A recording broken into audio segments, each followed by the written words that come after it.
शिवहर शंकर नमामि शंकर शिवशंकरं शंभो।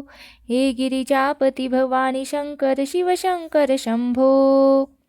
नमस्कार मंडळी, आजच्या व्हिडिओमध्ये आपण पाहणार आहोत की दोन गोष्टी आपल्याला कळणार आहेत. एक म्हणजे महाशिवरात्रीच्या दिवशी आपल्याला आपल्या समस्येनुसार कोणत्या शिवलिंगाचे आपल्याला पूजन करायचे आहे, त्याचबरोबर महादेवांना कोणत्या पदार्थाने अभिषेक करायचा आहे.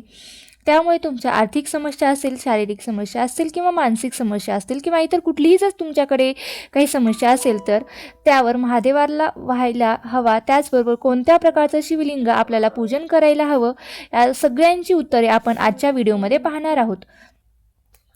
हा व्हिडिओ तुम्ही स्किप न करता शेवटपर्यंत पहा. बघा, दुधाच्या अभिषेकाने हा अभिषेक महादेवाच्या मंदिरामध्ये केला जातो, पण नक्की दुधाचा अभिषेक केल्याने काय लाभ होतो, तर सगळ्यात महत्त्वाचं गाईच्या दुधाचा अभिषेक करणं अत्यंत शुभ मानलं जातं. असे केल्याने आपल्याला संतान प्राप्तीची इच्छा जर असेल तर ती सुद्धा आपली पूर्ण होत असते.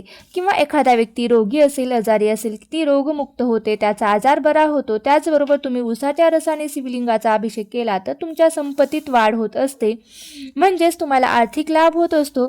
जीवनाच्या प्रत्येक क्षेत्रात फायदा मिळू शकतो. त्याचबरोबर भगवान शिव प्रसन्न होऊन सर्व मनोकामनाही आपल्या पूर्ण करतात. आता बघूया मोहरीच्या तेलाच्या अभिषेकाबद्दल. जर तुम्हाला तुमच्या छुप्या शत्रूंचा जर त्रास असेल, महाशिवरात्रीला शिवलिंगावर मोहरीच्या तेलाचा अभिषेक करा.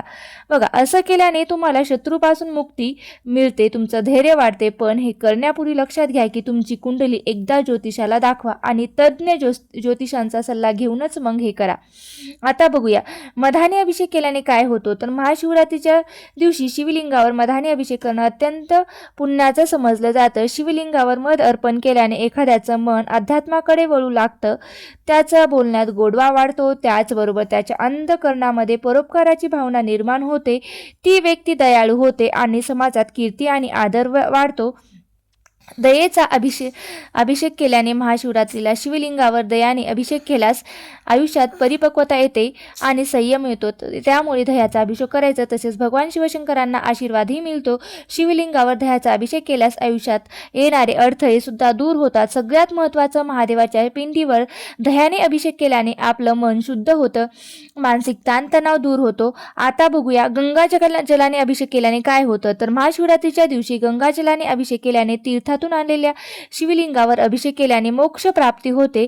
भगवान शिव तसेच माता पार्वती यांचे आशीर्वाद सुद्धा आपल्याला मिळत असतात. या पवित्र दिवशी गंगेच्या पाण्याने अभिषेक केल्यास आयुष्यामध्ये आनंदाची प्राप्ती होते आणि मोक्षाची प्राप्ती होते.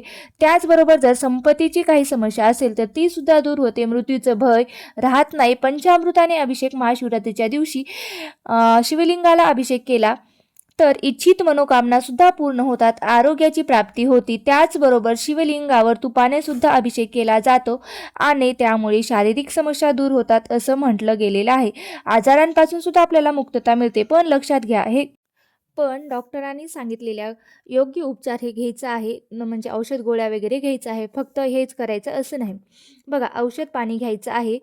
आता तुमच्या लक्षात आलं असेल की तुमच्या समस्या काय आहेत, त्याप्रमाणे पदार्थाची निवड तुम्ही करू शकता आणि येत्या महाशिवरात्रीला महादेवांना अभिषेक करू शकता. नक्कीच महादेवांची कृपा तुमच्यावर, आमच्यावर आणि आमच्या समस्या लवकरच दूर होतील. शिवलिंग वेगवेगळ्या प्रकारचं असतं आणि वेगवेगळ्या प्रकारच्या शिवलिंगाची पूजा करण्याचे फळसुद्धा वेगवेगळं असतं. तर बघा, कोणत्या प्रकारच्या शिवलिंगाची पूजा केल्याने काय फळ मिळतं किंवा कोणती जी एखादी विशिष्ट समस्या असेल तर ती कोणत्या प्रकारच्या शिवलिंगाचे पूजन केल्याने ती सुटत असते. तर महाशिवरात्रीला सगळ्यात पहिलं शिवलिंग आहे स्फटिकाचं.